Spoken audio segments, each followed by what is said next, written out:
Muito bem, prezados, nas últimas videoaulas nós estamos tratando sobre as questões referentes à remuneração e salário que possuem um tratamento constitucional e principalmente infraconstitucional pela ACLT. E aí, especialmente no que diz respeito a essas questões da CLT, como há muito tempo, ainda que a reforma trabalhista venha modificar algumas questões sobre esse tratamento infraconstitucional seletista sobre o salário, nós temos algumas súmulas que tratam também muito das parcelas salariais, que é o tema de hoje da nossa videoaula. Na aula de jornada de trabalho, nós trabalhamos, por exemplo, com algumas hipóteses que gerariam justamente adicionais parcelas salariais, ou seja, quando um trabalhador ordinário trabalha após as 22 horas e até as 5 horas da manhã, nós já vimos que nós temos a jornada noturna. E feito esse trabalho, ainda que parcialmente, ele começou a trabalhar às 18 horas e trabalhou até as 23h30, por exemplo, ele vai ter parcialmente, então, do trabalho das 22 horas às 23h30, nesse exemplo, esse adicional noturno, que para os urbanos é de 20% e para os rurícolas de 25%. O adicional noturno, assim como a hora extra, por exemplo, é uma questão de salário-condição, como nós vimos na aula anterior. Eu tenho uma causa que me gera um efeito. Trabalhei após as 22 horas, tenho direito ao adicional noturno. Trabalhei mais das 8 horas diárias, tenho direito à hora extra. Esse é o salário-condição. Porém, o que demarca a Constituição e a CLT de índices de adicionais são apenas referenciais. Isso quer dizer o quê? Que um instrumento coletivo, como uma convenção ou acordo coletivo de trabalho, pode elevar esse adicional dos 20% do adicional noturno urbano para 35%. Como acontece em algumas empresas aqui de Joinville, que pagam um adicional noturno de 35%. Talvez em uma negociação coletiva também, determinada categoria profissional elevou os 50%, que seria o adicional de hora extra, para 75%. Ok? Se o trabalho é feito no sábado, domingo ou feriado, posso também, via negociação coletiva, aumentar o meu adicional para 135%, como acontece em algumas empresas aqui também de Joinville. Então, o que nós temos constitucionalmente e na CLT sobre adicional são referências. Eu posso ter em uma negociação coletiva a elevação desses adicionais, como acontece na prática, ok? Então, também já vimos na aula de contratos de trabalho e a sua questão da inalterabilidade do contrato via forma unilateral, que vai ser considerada como ilícita, mas nós vimos que quando eu tiver a anuência e não tiver o prejuízo do trabalhador a esta mudança de uma questão contratual, eu posso ter aqui a validade dessa hipótese. Isso acontece muito com as transferências. Se eu tiver uma transferência definitiva, eu poderei ter uma ajuda de custo, que é uma questão de ordem indenizatória. Paguei uma vez, ele começou a trabalhar em Joinville e foi transferido para São Paulo e lá ficará por tempo indeterminado. Então, eu tenho apenas a ajuda de custo, uma hipótese indenizatória nesse sentido. Porém, quando essa transferência ela é provisória, como nós já vimos na aula de contratos, eu tenho direito ao adicional de transferência de 25% sobre o salário básico, conforme o artigo 469, parágrafo 3º da CLT.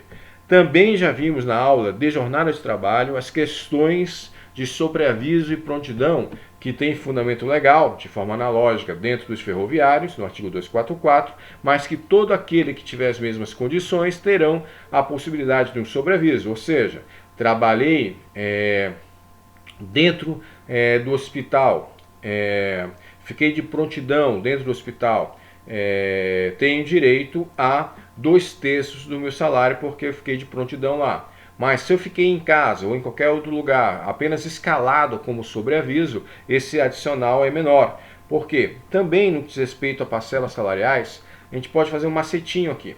Quando maior o sofrimento, maior a parcela salarial. Ou seja, o ser humano ele não está preparado biologicamente para trabalhar à noite, ok? Ele sofre mais fisicamente e socialmente. Por isso que eu tenho um adicional noturno superior ao diurno. A mesma coisa acontece na prontidão e no sobreaviso. Como a sofreguidão do trabalhador se supõe que é maior, o adicional também é maior. Segue-se esta mecânica nessas parcelas salariais, ok? Uma coisa interessantíssima que também houve uma certa modificação com a reforma trabalhista de 2017 é uma parcela salarial que não é paga diretamente pelo empregador, senão por terceiros, que é a gorjeta. A gorjeta é uma importância que eu posso até contratualmente estipular entre empregado e empregador, porque eu tenho vários sistemas de gorjeta, de organização desta parcela salarial. E isso pode ser justamente objeto de um acordo contratual, ainda que seja pago por terceiro. Ou seja, fui a um restaurante, saiu a minha conta e eu tenho, cliente, a faculdade de dar ali 10, 20 ou o que eu bem entender, como uma gratificação pelo bom serviço feito, ok? Pago isso junto com a conta e aí empregado e empregador pode dividir isso no final da noite e aí o acerto contratual vai ser feito entre empregado e empregador, como é que vai ser distribuído esta gorjeta que também tem caráter salarial, ok? Outra hipótese muito comum no mercado de trabalho são as comissões. Muito comum na questão de vendas. Geralmente, os vendedores, por exemplo, os comerciários, eles têm um piso salarial para a categoria, os comerciários naquela região, mas o forte da sua remuneração mensal são as comissões. Inclusive, é possível que o empregado tenha um acerto contratual de ganhar 100% do seu salário em comissões. Alguns empregados têm um sistema misto, percebe parte do salário em uma parcela fixa e outra em uma parte variável, que é justamente de acordo com as vendas que ele fez, ele recebe comissões sobre as mesmas. Enfim, estas comissões que podem ser variáveis, com o próprio explicação feita, elas são parcelas salariais que inclusive gerarão reflexos, por exemplo, em horas extras. Então eu tenho que ver a média das minhas comissões para calcular, por exemplo, a hora extra daquele mês, as férias, 13º e por aí vai, ok? E esse sistema variável de remuneração tem que respeitar o piso salarial, ou seja, se eu não vendi nada naquele mês e o meu acerto é 100% de comissões, o acerto contratual que eu fiz, no mínimo o meu empregador vai pagar o piso salarial da categoria. Pode acontecer que se eu não vendo nada, talvez eu vou perder o meu emprego, né? Eu vou ter extinção do contrato sem justa causa, mas vou ter que respeitar esse piso salarial e na ausência do mesmo, pelo menos o salário mínimo. Ok? Muito bem. E aí, a reforma trabalhista, ela trouxe e reforçou uma questão que já existia anteriormente, que é essa necessidade de eu saber a natureza das parcelas que eu recebo no meu lerite, no meu contra-cheque, ok? No meu recibo salarial. Porque algumas têm caráter remuneratório e outras caráter indenizatório. Qual é a consequência prática? O que tiver caráter salarial remuneratório será base de cálculo para INSS, FGTS, os efeitos de reflexos salariais. Já o que tem cunho indenizatório não é base de cálculo para nada disso. Então, existia e existe uma apetência por parte dos empregadores em colocar essas parcelas em caráter indenizatório para não gerar justamente esses custos trabalhistas. E aí, o parágrafo 2º do artigo 457 da CLT, que foi redigido agora o atual texto pela Reforma Trabalhista de 2017, ele vai colocar ali uma série de questões que não tem natureza salarial, não é base de cálculo para INSS, para imposto de renda, para FGTS, para reflexos trabalhistas, ou seja, ajuda de custo, auxílio alimentação, diária de viagem, prêmios, abonos, tudo isso é considerado de cunho indenizatório, ok?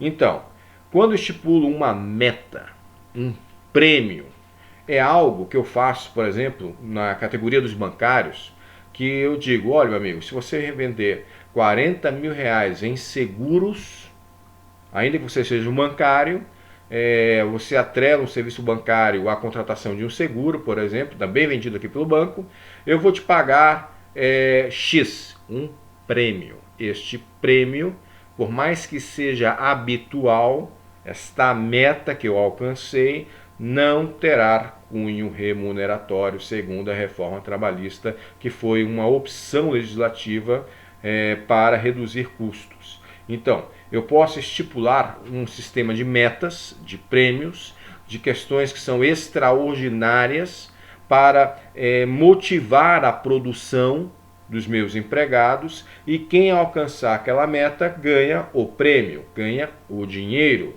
ganha, por exemplo, uma viagem internacional, algo nesse sentido, ok? E isso não terá aqui efeito remuneratório, senão indenizatório, ou seja, não é base de cálculo para imposto de renda, para FGTS, para INSS e nem reflexos trabalhistas. É isso que tem no parágrafo 2º do 457, que foi aqui uma outra emblema da reforma trabalhista, essas questões de ampliação e especificação das hipóteses indenizatórias dentro da remuneração do trabalhador.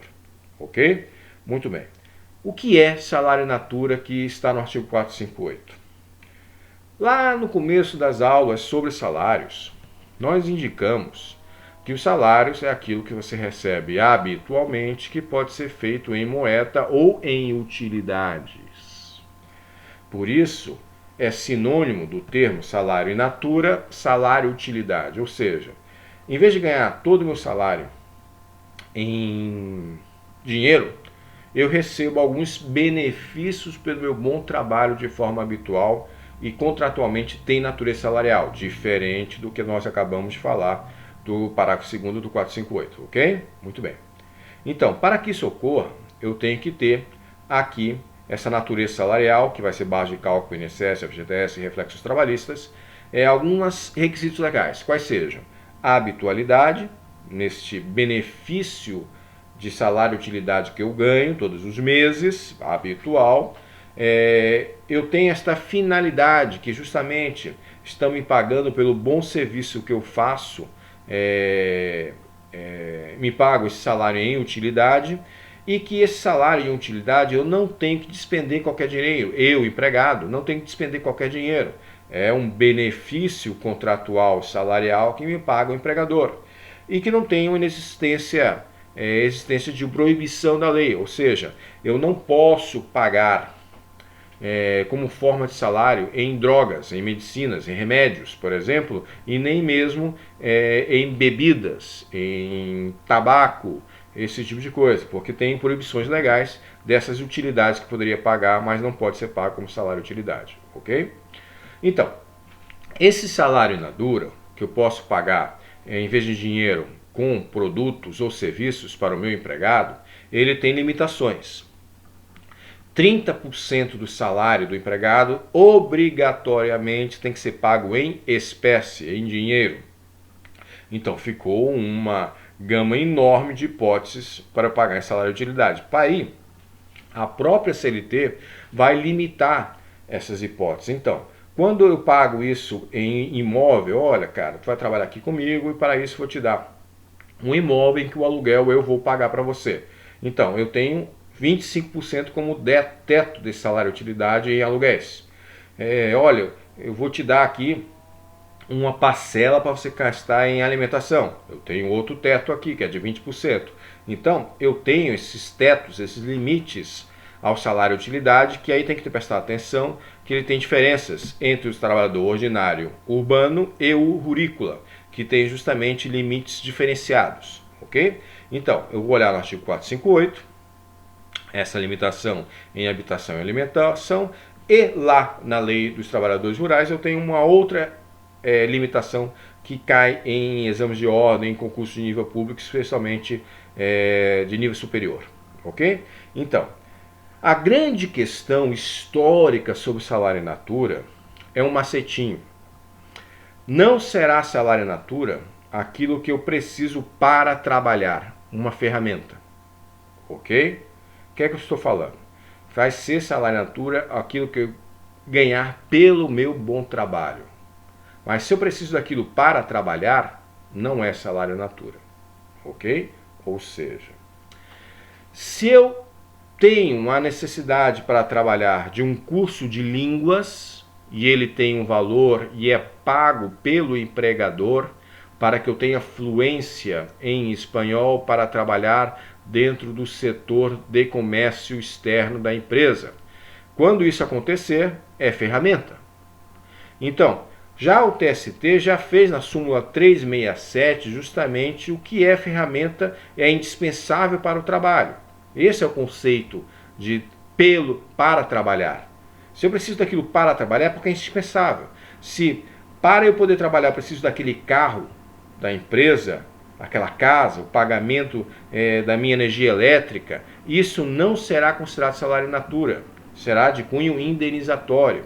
Então o parágrafo 1º e 2º do artigo 458 vai trabalhar justamente o que vai ser considerado como ferramenta, é algo indispensável para eu trabalhar, e aquilo que é pelo meu bom serviço, é um benefício contratual pelo meu bom trabalho. Então o pelo é salário in natura, e quando eu necessito daquele bem para trabalhar, é ferramenta, é indispensável e não será salário in natura, ok? Então, dentro disso, meus caros, o transporte, como aparece na súmula que eu acabei de falar, no 458, parágrafo 2º, ele é um auxílio que normalmente tem caráter indenizatório. O vale transporte, ou quando eu recebo um veículo que é indispensável para o meu trabalho, ele vai ter cunho indenizatório. Não é base de cálculo para FGTS, INSS, imposto de renda ou reflexos trabalhistas. Então eu tenho um histórico jurisprudencial consolidado, que ficou ainda mais forte com o parágrafo 2º do 458, dizendo que o auxílio transporte ou também o vale transporte tem caráter meramente indenizatório, não será considerado como salário in natura. Ok? Muito bem. Dito isso, outra parcela salarial é o 13º salário, que está constitucionalmente assegurado na Constituição Federal, mas que tem lei própria e tem justamente uma hipótese de mais um salário, depois dos 12 meses do ano eu ganho mais um salário. Essa hipótese de gratificação natalina se dá porque ela ocorre no segundo semestre de cada ano, pode ser até dividida em 2 parcelas, e tem esse cunho até religioso, é algo que em várias legislações do Ocidente industrializado, ele veio justamente por um caráter religioso que ao final do ano houvesse uma gratificação, e por isso chama-se também 13º salário ou gratificação natalina, que é uma parcela salarial, é um salário a mais. Ganhou o salário dos 12 meses trabalhados, e como não existe um 13º mês no ano, né? Então aqui é um prêmio também, só que um prêmio com parcelas com caráter salarial. Tanto que tem caráter salarial que todos os reflexos trabalhistas serão base de cálculo para ele. Então, se eu ganhei adicional noturno, hora extra de forma habitual, tudo isso vai ser calculado para saber qual é o meu salário de 13º. Inclusive, se eu não consegui completar o ano inteiro porque teve extinção no meu contrato de trabalho, quando eu for demitido sem justa causa, terá aqui a possibilidade de um 13º salário proporcional. A cada 14 dias trabalhados se considera um mês inteiro. Se der aqui que eu fui despedido no dia 17 de março, eu vou ver se eu trabalhei pelo menos 14 dias e conta aquilo ali como um mês inteiro. Ok? Então, como é um salário a mais, o 13º, vai ter FGTS também recolhido na gratificação natalina, ok? É simplesmente um salário a mais que é pago no segundo semestre e pode ser parcelado em 2 vezes, pelo menos, até o momento, porque já houve propostas de você dividir o 13º salário em 12 parcelas, o que seria para o comércio que espera avidamente esse 13º salário ser recebido pelos trabalhadores para aumentar suas vendas, seria um desastre. Então, por enquanto, esse 13º salário pode ser dividido em 2 parcelas no segundo semestre para o seu pagamento, ok?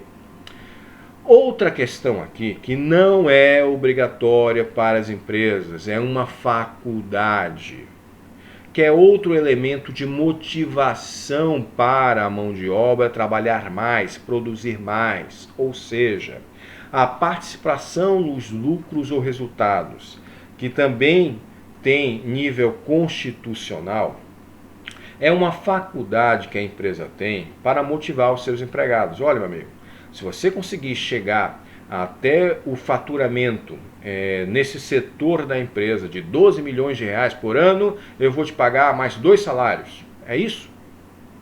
É uma meta com cunho aqui com o objeto de motivar a produção, ok? Então, eu posso também entender como um resultado.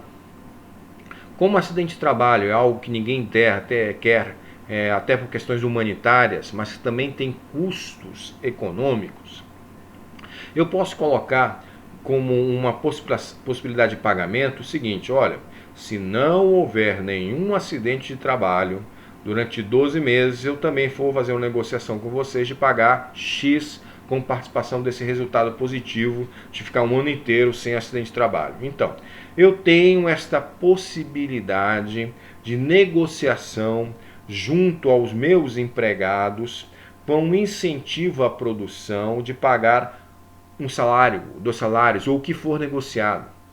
Efetivamente, algumas empresas da região, além dos 12 meses normais do contrato de trabalho, mais o 13º, chegam a pagar até 15 salários por ano aos seus empregados. Opa, 12 meses mais 13º ficou 2, Algumas empresas pagam até 2 salários de acordo com o resultado obtido pela empresa e negociado junto a seus empregados para o aumento da produção.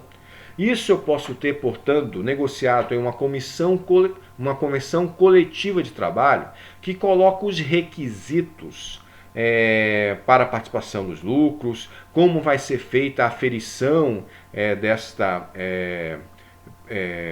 produção que deu a meta que foi alcançada, quando será pago. Olha, então a gente chegar em dezembro com um faturamento de 15 milhões de dólares, de reais, a gente vai apurar se deu isso aí, e aí em março a gente começa a pagar a participação de lucros e resultados em 3 parcelas.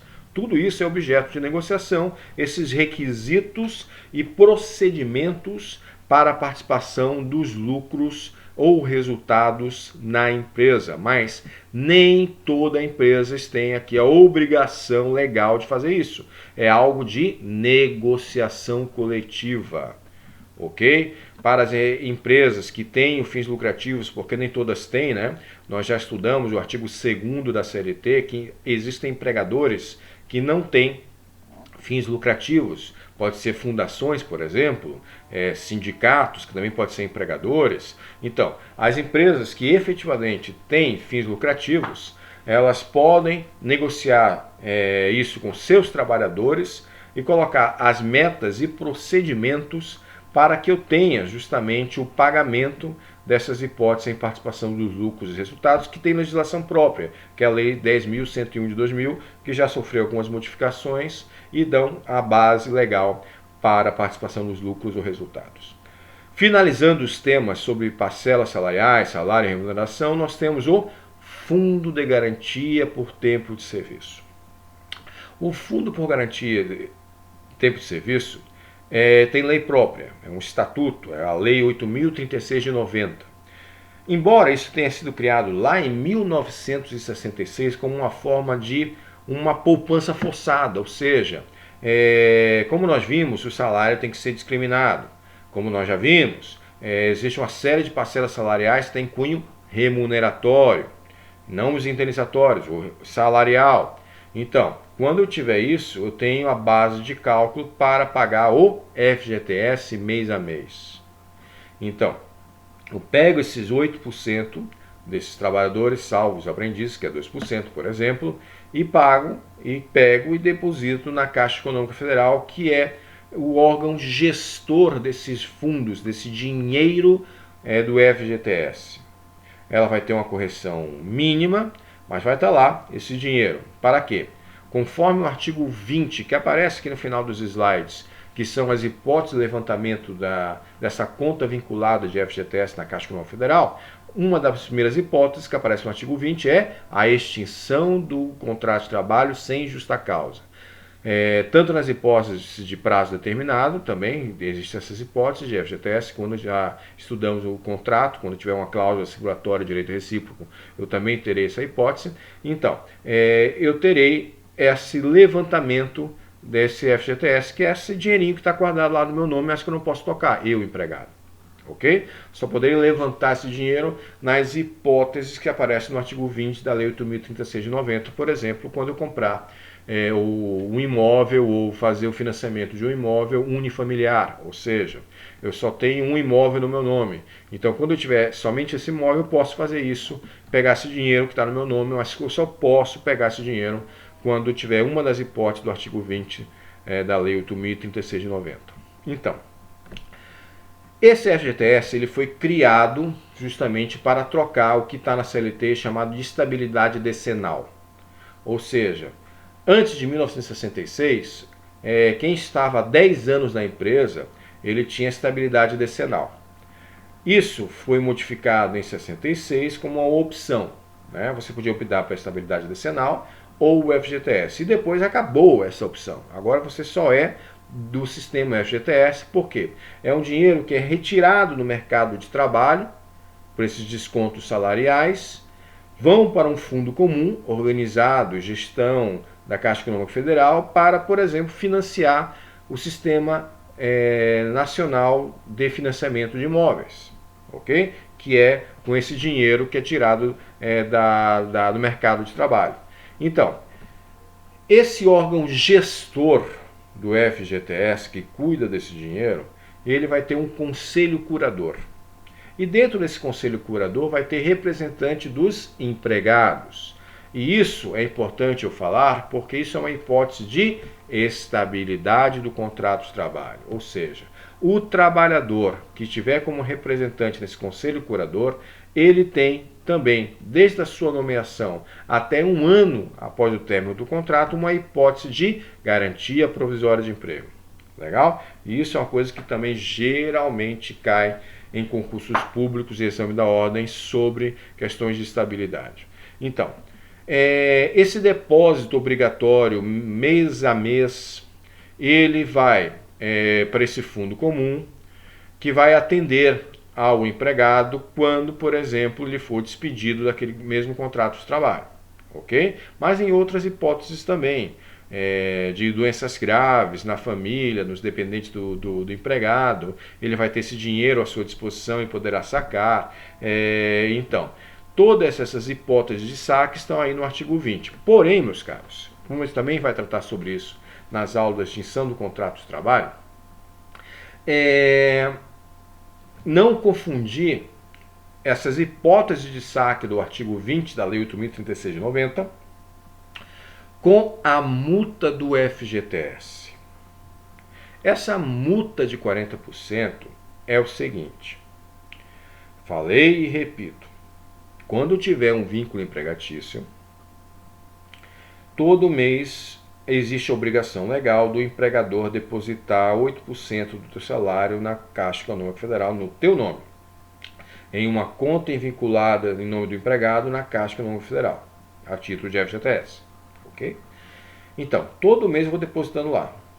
Quando eu tenho a extinção do contrato sem justa causa, porque se for com justa causa não tem isso, quando eu tiver a extinção do contrato de trabalho sem justa causa, eu tenho uma multa. Recapitulando, lá nas aulas de contrato, o que é que nós vimos? Foi feito um acerto contratual entre empregador e empregado para que por prazo indeterminado eu ficasse lá prestando serviço e ganhando meu salário. Esse salário todo mês tem esse desconto de FGTS. Então, durante o meu contrato de trabalho, eu vou ver qual foi feito o depósito. E sobre esse cálculo dos depósitos feitos, eu tenho a multa de 40%, ok? Vamos lá. Se no interregno no contratual, se no prazo do meu contrato, eu levantei parte desse dinheiro do FGTS para comprar um imóvel, não importa. Se eu usei o dinheiro do FGTS durante o meu contrato de trabalho para uma das hipóteses que aparece na Lei 8.036 de novembro, no artigo 20, são várias, não importa para fins de multa. Para fins rescisórios, a base de cálculo é o valor dos depósitos durante o contrato de trabalho, ok? E não o saldo que eu tenha lá do FGTS. Por que o saldo não é importante para a multa de 40%?